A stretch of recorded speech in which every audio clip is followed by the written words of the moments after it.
It's real. It gets ugly sometimes.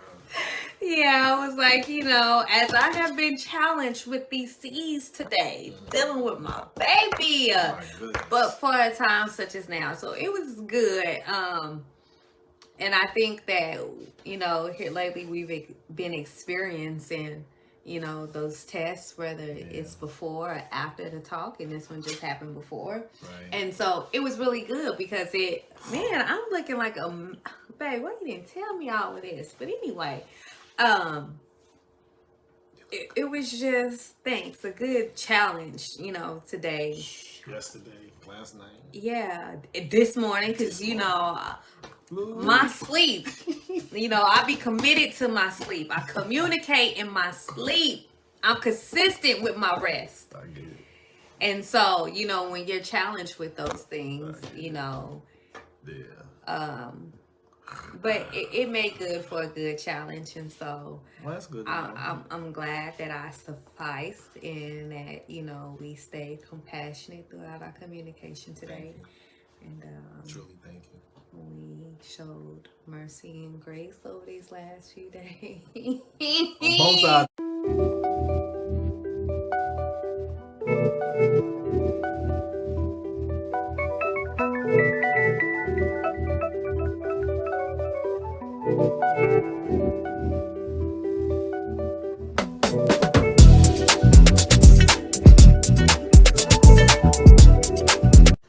What's up, y'all? You already know what time it is. It's B and C, and we here with ICU. Yeah, we wrapping up this series that we got tonight. We got our last offering of TLC. The C stands for commitment. The Tito. The C stands for commitment, communication, and consistency. So that's going to be our topic for the night. Want to welcome our listeners for coming in, and all those who support. Thank you indeed. Don't check out our YouTube page. Make sure you subscribe and share that as well. And so we're gonna have a quick word of prayer as we were getting ready, taking care of some household stuff before we got here. But you know, we're gonna get it in though. So in the spirit of prayer, hallelujah, hallelujah, and hallelujah. Blessing the greater you, Yah Eloheinu, Elohe Avraham, Yitzhak, and Yaakov, the great, mighty, awesome, and set apart El Abba. We thank you for this day. We thank you for guarding our going out and our coming in, for life and peace, for your mercies are everlasting, your kindness, Abba Yah, is eternal, and your love never ends, Abba. We just thank you for allowing us to have this platform. We ask that you first pardon us for any trespass we have committed against you. We ask, Abba, that you anoint our hearts, our minds, that you unite us again with your spirit. Unite our minds with one another and help us to uplift your name and to promote your love and your Torah, Abba Yah, your culture, your way. And remove us. Let us decrease and let you increase in us. Let all things be to your esteem and honor. We pray these things in the name of our Messiah, Yeshua. Blessed be his name. Hallelujah. Hallelujah. And amen. So again, tonight we're dealing with commitment, communication, and consistency. And these are things that, we have found that just add on to the edification and maintenance of relationships. These are things that we're learning. These are things that we're undergoing and applying to our life. And sometimes challenge with them. We struggle sometimes with these principles, and it's real. That's all I can say. It's real. What's your preface? What kind of thoughts you got leading up to this?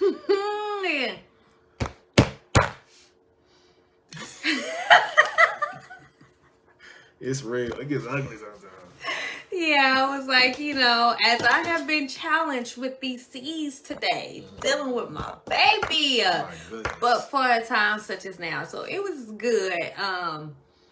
And I think that, here lately we've been experiencing, those tests, whether it's before or after the talk, and this one just happened before. Right. And so it was really good because I'm looking like babe, why you didn't tell me all of this? But anyway, it was just a good challenge, today. Yesterday, last night. Yeah, this morning, because my sleep. I be committed to my sleep. I communicate in my sleep. I'm consistent with my rest. I get it. And so, when you're challenged with those things, Yeah. But it made good for a good challenge, and so Well, that's good. I'm glad that I sufficed and that we stayed compassionate throughout our communication today, and truly thank you. we showed mercy and grace over these last few days. On both sides of the fence. Both sides of the fence. Like, it's been real. So yeah. What's so interesting is in terms of just our whole makeup and our nature, and we'll talk about it some more. But it's so deep because last week, dealing with the L's, with the laugh, the learn, the listen, we dealt with all the stuff, leading up. Well, after following that, and then leading up to this, it just compounded. So challenges are real, relationships, but this is what makes you. This is what makes you. This is what defines your character. This is what defines, the quality and the substance of your relationship. And if you're not able to really overcome your trials and your challenges, it's not really a relationship. And I think too, this is what those moments allow us to be able to get on here and be able to, speak about our experience and teach, because we're actually, dealing and processing with the very things that we, get on here and speak about. So we can definitely attest, to these things that we're getting on here every Tuesday talking about. Yeah, airing it out, so to speak. Yeah. They say the mess gives you your message, and your test gives you your testimony. So, we mess in the test. And sometimes it make you want to holler. Man. Throw up both your hands. Okay. So let's dive on in this. We're going to go ahead and start with commitment. And commitment is powerful. And I always like, looking at, we got the regular definition for commitment. Let's do that too. I can pull it up while you. So in the Hebrew, because what we do, we want to make sure this is a kingdom-centered focus. Our relationship is always seeking to, first and foremost, be a kingdom-centered focus. And so we go to the paradigms and the principles of the kingdom. And in the Hebrew, the word for commitment is pachad. It means to pay attention to observe, to attend, to seek, look about for, to set over, to make an overseer, to appoint an overseer, but to commit, to entrust, to commit for care, and to deposit, right? So this word here is about being attentive and about, staying attentive and seeking after something that you have, a desire for. What we got in the regular? The dictionary says the state or quality of being dedicated to a cause, activity, etc. Number two is an engagement or obligation that restricts freedom of action. Wow. And when I read that a while ago before reading it out loud, well, and it kind of is, and that was kind of like, that's not true. But in regards to a relationship, you are restricted from certain freedoms of action because you can't just go. You're restricted from going out if you're committed to your relationship. You're restricted from going out and going to go have an affair, So I understand those restrictions. You're restricted from, staying out in certain times that's after you and your mate's agreement. Right. And so when you're committed to something, some of those freedoms based off that contract or that agreement are restricted. Some actions is not prohibited. Let's be clear. So I was like, okay, let me digest and exegete that for a moment before I just be like, restricted, because and that's kind of like the problem, that we don't give thought to these things when we read it. We just automatically are so sticky that restrict. I ain't gonna be restricting my freedom in this. Right. No, let's look at the context around this, around this commitment, because there's going to be context and contextual clues around all commitments, depending on what's in that. So anyway, So scripturally speaking, it's so deep. On that note, for Israel to attain their freedom at Mount Sinai after they were delivered from the bondage in Egypt, right? Yah gave them the Torah. Because all freedom is based in purpose, right? The purpose is what defines the freedom. And so the fact that they were called out to now be a kingdom of priests and a holy nation, there were restrictions in their actions that they could not do. Right, but that it was defined by their purpose, and this is what relationships do. This is what marriage ultimately is about. Marriage defines the purpose of a man and a woman, right? To be fruitful and multiply, to reflect the image and likeness of the Most High, and to reign over your affairs. And so, doing that, there has to be an order to go about accomplishing such matters, right? And there's an agreement. Here's a key word: covenant. There's a covenant that defines the purpose. This is what we agree to do. This is who we are. This is how we shall proceed. So that's excellent. And the promise, just like the promise with promise. and so that's powerful and all they see that right there. But that's like the commitment. So if you commit to me, then I'm promising. And so you have to know what that promise is too, in that commitment, because sometimes we commit to things and we don't have a promise. We're just committing, and then therefore, wow, we don't have purpose. No purpose. Yeah. So Proverbs 16, 1-3, it says this: to man belongs the preparations of the heart, but from Yah is the answer of the tongue. All the ways of a man are clean in his own eyes, but Yahweh's the spirits. Commit your works to the Most High, and your plans shall be established. This includes marriage. If we have a plan to get married, well, we need to commit this to our Father and our King so that it can be established. So this means that we're dedicating our individual lives to the Most High, and then we're dedicating our union to the Most High. And this is where people go astray in relationship, because number one, there's no dedication in their life to the Most High. There's no commitment that they have to serve the Father in spirit and truth.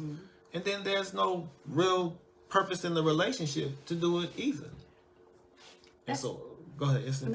It just made me think of compliance and planning. I know about that. Ain't that where you at? Right. So, like, when you look at that, because compliance means that you are in alignment with the policies and procedures, and then you plan to execute the program. Okay, so that's kind of part like of a relationship, like you.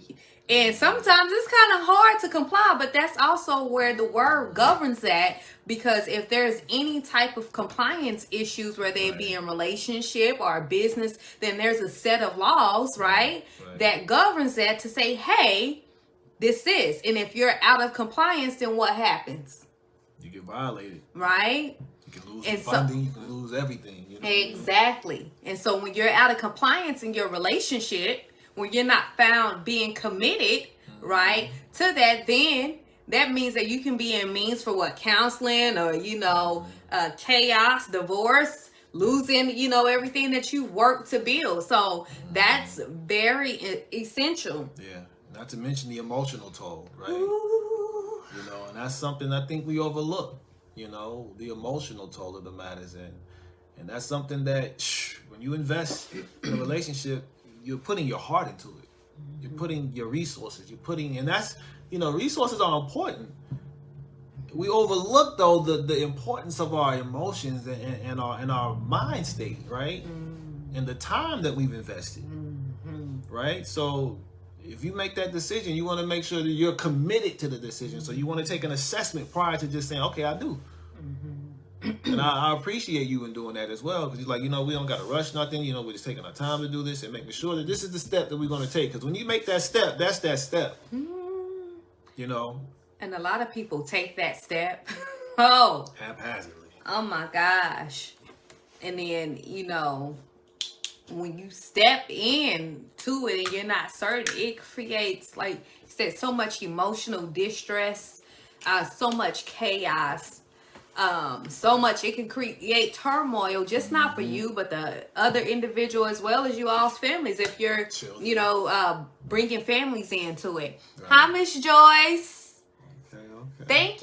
Thank you for tuning in. Awesome.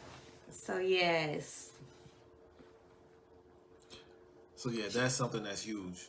And just a couple of verses. I want to read the whole thing. Okay. This is Matthew 19.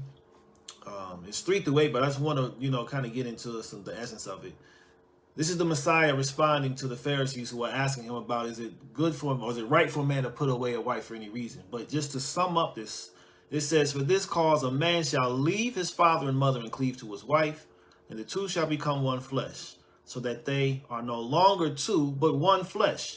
Therefore, what Elohim has joined together, let man not separate.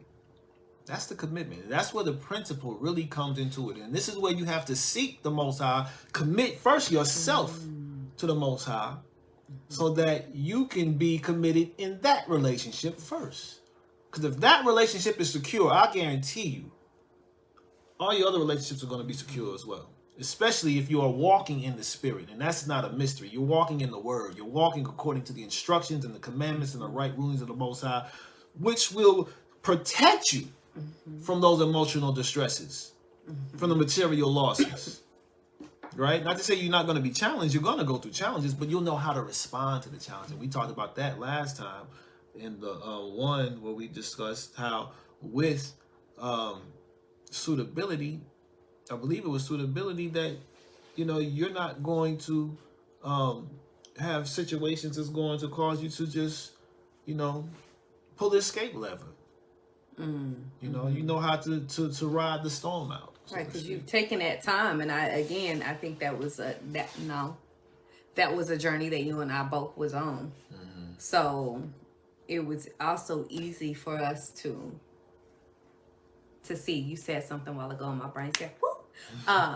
But in relation to what the last statement you were talking about, what did you say? Just about not pulling a lever. You talking about that?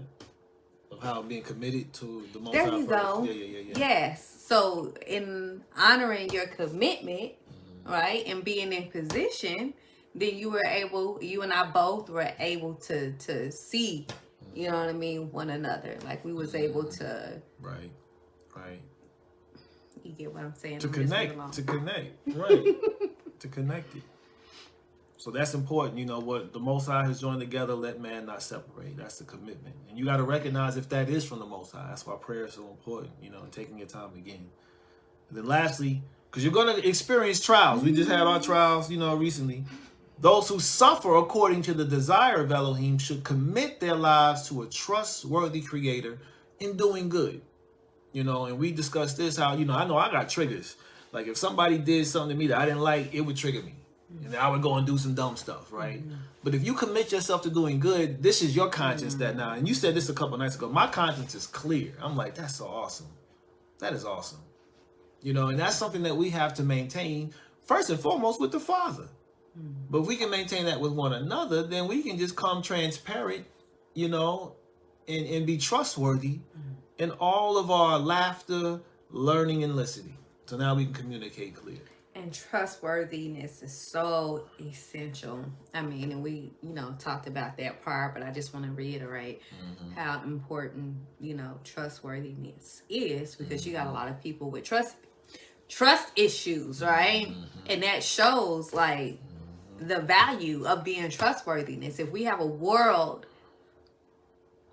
with, I would say, about 70 to 80% of individuals that have trust issues, we can see where it's undervalued, but how valuable it really is, you know, if that makes sense. So that's that's real. That's real. Commitment. We don't know. We on Peter? No. What's your statement? You got a statement. Oh, commitment arranges your priorities, right? So if you're committed to something, then that means that it sets priorities somewhere. And so when you make a commitment to a relationship, that means that relationship now becomes a priority because that's something you're committed to.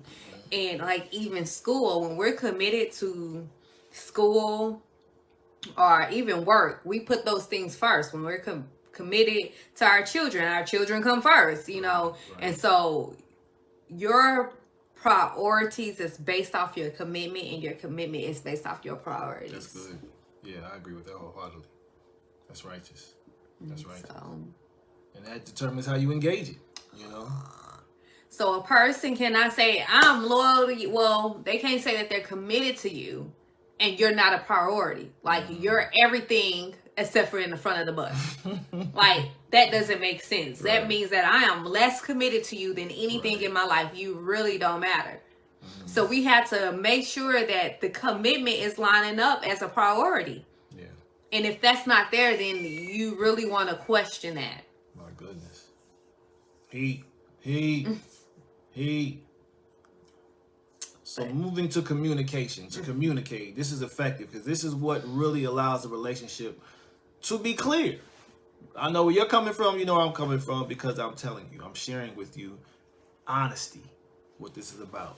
The Hebrew word for communicate is davar. That's what I go by poetically. It's for dope. But it means to answer, to speak with one another, to declare, to converse, to command, to promise. So it goes that promise again. To pronounce, to warn, to talk, to teach, even to threaten, and to sing. So communication entails all those different ideas that allows for us to be clear with one another, to respond. Somebody asks you something, you respond. Right? It's a simple flow. It should be simple. It's not easy all the time, but it should be a simple flow. Right? And so looking up communicate in the English. Share or exchange information, news, or ideas. Pass on to another person or animal. And so to transmit, to transfer, you want to carry out a message. You want to pass something on. You want to convey something, right? Exchange. And you're only communicating ideas. What is your idea? What is the meaning of what you're thinking? What does that mean? Right? How can I help you understand what I'm thinking? Like, that's the whole essence of communication. I want to understand what you're thinking. I want you to know what I'm thinking. This is what I think. This is what I feel. Right? This is what I'm doing. So your words, your thoughts, your actions, all should be able to be communicated. And listening. Going right back to that. Right? Actively. Yeah, actively. Is huge. That's like one of the major components of communication is listening. And that other major component is talking. And sometimes, and I know myself, I can wrestle a lot of times with exchanging conversation because part of me likes to just shut down and like whatever, forget about it. And so therefore that part of that communication is shut down. And typically if one is not able to talk effectively, then listening can also be impaired as well. That's deep. I never thought like that. Yeah. That's good. But what's so deep is Ecclesiastes 3:7 tells us there's a time to speak and a time to be silent, though. Right? So that's the thing, is to discern what time it is. You know, right now I may not have the answers, but you got to communicate that. If I don't have anything to say right now, you got to say that. I'm still, let me think on that. Let me weigh this out because I don't know how I feel about that right now. Like, that's all I would ask. Just let me know what you doing. What's going on in your mind? You know, you feel it, you don't. Let me get back to you. I'm still thinking about it. I'm processing. Right? And that, like, okay, cool. I'll give you that. 10 minutes later, what you think? No, I'm playing. That's me, though. See, I've learned to be a confrontationalist. I used to be a very passive person, passive-aggressive even. But I've learned to be more confrontational. But now I got to learn how to balance my confrontation. Because confrontation is not always bad. We've talked about this before. But I got to learn to be patient in my confrontation. Like you said, learning how to choose your battles. Because, like, even the other night, was that Friday? Saturday. And we had a disagreement. And when you spoke, I silenced. I was just like, okay, like I knew how to heed what you were listening, because I could have, if I said something, that could have struck something to go a lot deeper and further. So knowing when to be silent is very important, because a lot of times, ladies, we like to press the buttons and go, right? And we had to learn how to also filter that communication. And when we do that, it also shows a sign of respect to our mate, you know, and more so when we do it. And I'm not saying just be shut up and let your husband, you know, or your mate, you know, run over you with all kind of words. But we have to understand that at a point to silence, especially if it's going to lead into disrespect and, you know, like, and know when to respect, like, because when you said that, like, I knew, I was like, okay, I gotta respect that. What I'm gonna say, I'm going, okay, you right. So it just, and it was very humbling, because if you know me, okay. But see, that's where you gotta have compassion in your communication. You know what I'm saying? You gotta, if you care about somebody, you know, you're not gonna really fire up the doggone, you know, Chalawa. You ain't gonna just blaze them. You know what I'm saying? You can, but we talked about this before. It's like, you know what? I can't take that back. Like, and I meant it. That's the crazy thing. I didn't mean it at that time. I didn't care, because that's what I was feeling. But now it's like, damn, you know what? That was kind of wrong. And I felt like that this morning for me going to, I had some things I communicated that was out of like fear. You know what I'm saying? And it was just emotional, ranting, you know, and it wasn't something that was really the case, but it was like a preface to something else I wanted to say, and be like, well, see, let me say, and it's whack. It's whack. And I felt like a little loser all day. You know what I'm saying? Like, oh man, had my tail between my legs. One of my colleagues was like, "You look sad. You all right today?" I'm like, "Yeah, I'm good, bro. I'm good." Where's the melancholy coming from? Right. Like, I'm straight. But it weighs on you. You know, that stuff weighs. When you know you're not speaking in truth and speaking in life and speaking in light, it weighs on you. You feel it. And then you know your partner feels it. But it's like, you know, despite that, we persevered, and I'm thankful. You're like, you are like, you know, because I've been in situations like that before in another relationship where it just rev it up, just go, you know, peel out. And that's part, like, of communication and commitment, is being able to show that grace. And it is not easy. Okay. Listen. It's especially not if you're used easy to it, right? If you're used to not oh my gosh. Yeah, like, that's real. It's gonna be a whole lot of, how you say that, hung your ring, right. You know, right. A lot of that. But that's deep.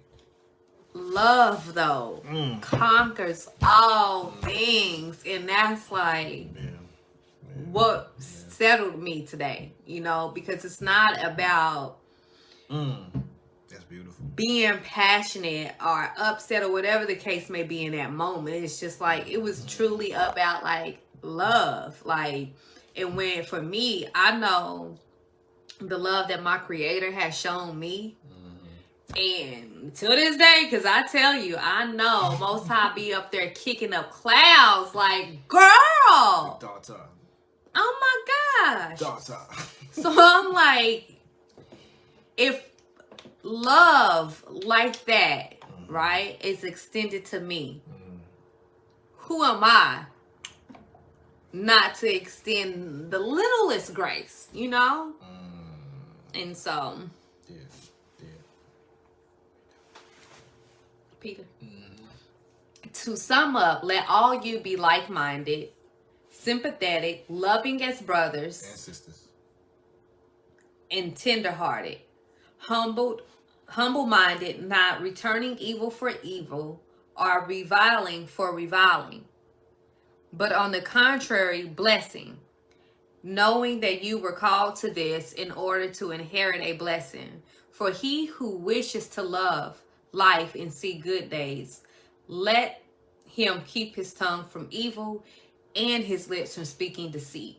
For with such slaughter, offerings Elohim. What? Right there, baby. Ha. Yeah. They gonna turn away.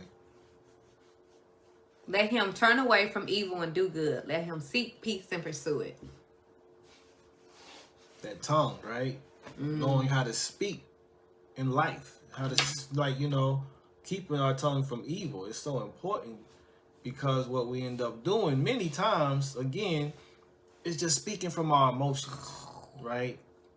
But if we're really attuned to things, even today when we were talking about your experience at work, when we deal with people who are closed-hearted and hard-hearted and haven't received love and haven't been spoken to with life and with light or love, doing that can change their whole world.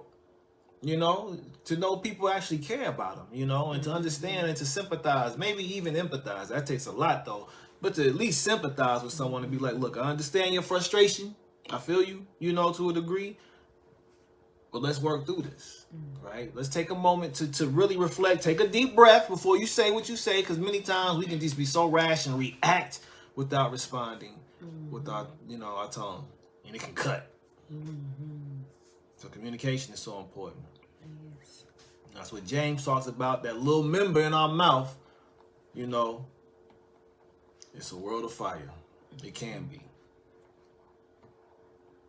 So we're going to close this with consistency now. Consistency is a word.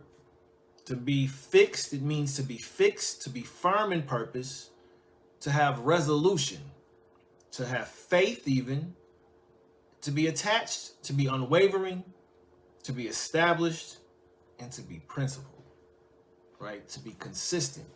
And this is a word that we had established early in our relationship. And it's so powerful. One day we were getting counseling from one of my mentors and colleague. And we asked him, what word has the Spirit been giving you? What's the word for you today? And he straight said consistency. And we just looked at each other and fell out oh my goodness, because this is the word that we felt that we have to work on individually as individuals to go about being successful in whatever we do. Consistency. And that's something that is so important. And I can say for the most part, we've been relatively consistent. We've had challenges, we've had some wavering moments, right? But I know I beseech you to be consistent. I beseech myself to be consistent. Nah, that's real. It'll never be the same. Never. That's hilarious.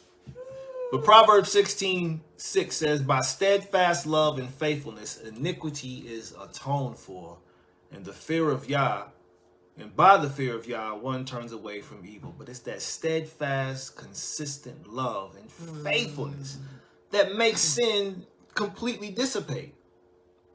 I can't remember your transgression with me, because now you've been so consistent in your love that you've shown me that it doesn't even, I won't say it doesn't matter, but it's I feel your love. I do. Right? That hit different. I never connected faithfulness with being consistent. It's deep. That is really deep, because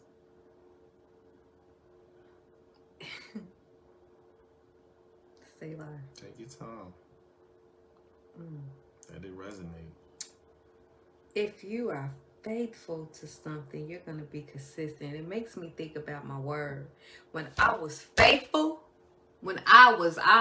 full-fledged, faithful, committed to ministry, committed to the word, committed to my reading, committed to my relationship with the Most High, I was so consistent in reading, studying. I was faithful. But because of my faithfulness, that means I was consistent. I had a pattern, right? I had this connection. I had principles, right? I was fixated on the kingdom. And so, same thing with anything. whether it be your vision, purpose, relationship, whatever. If you have some faithfulness sold to it, like, you're gonna be consistent in it. Like, it's gonna have some consistency. Like, that's good, babe. That's rich. That's and it just like hit me in my spleen, because I'm like, let me re-examine my faithfulness. Like, what is my faithfulness tied to? What am I consistently doing? Because that's where whatever I'm consistently doing shows what I am being faithful to in this season. And I need to re-examine. And that can even look like social media, conversations with your friends, whatever. Like, oh my gosh. What are your patterns? Yeah. That's good. That's real. Yeah. Woo-hoo. And that keeps us, attached. It keeps us connected to that. The more consistent we are, the more clear that we do become, and the more the rewards we will get from that consistency. And that's the key. You talked about bearing fruit. That's the fruit that you bore, because once you were engaged in that, you bore fruit.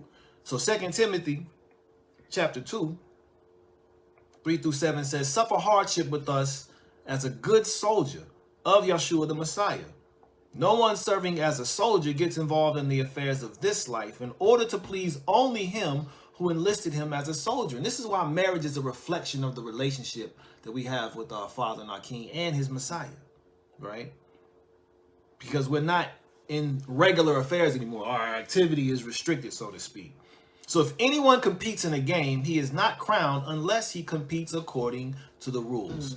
The hard-working farmer ought to be first to receive his share of the crops.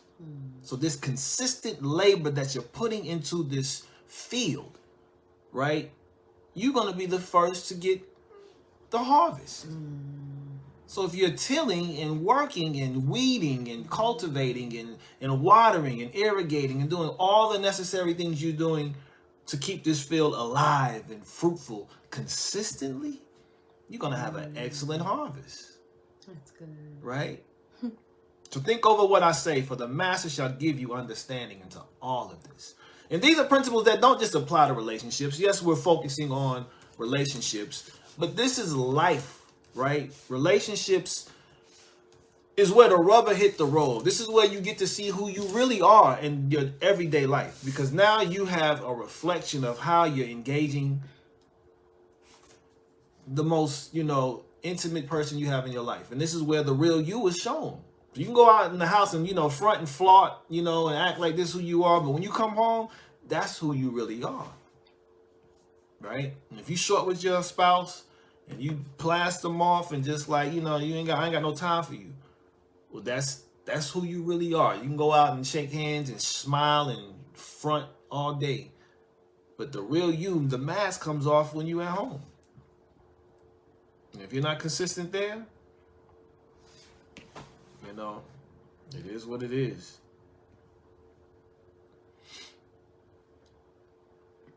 Anything else you want to read? No. I did want to go to this here. It's this Hebrews 13, 7 and 8. And this is about mentorship. You had an experience about some mentors that you came across recently, right? It says, remember those leading you, who spoke the word of Elohim to you. Consider the outcome of their way of life and imitate their belief. This is why mentors are so important. But it says Yahushua the Messiah is the same yesterday and today and forever. There's no shadow of changing with him, because he is who he is. And when you're established in truth, that's the principle. You're going to operate in that consistently. And so if you are who you say you are, that's who you're going to present yourself to be, right? True. And so the consistency really is just being honest and reflective. This is who I am. And we talked about that a couple of weeks ago. This is who I am, right? This is what I deal with. It's consistent. I'm growing still here in this area. I'm communicating this with you, right? And I'm committed to my growth and want to share that, with you. Absolutely. Hey, that faithful just really struck me, and I got like two that I see right here that I want to read. Okay.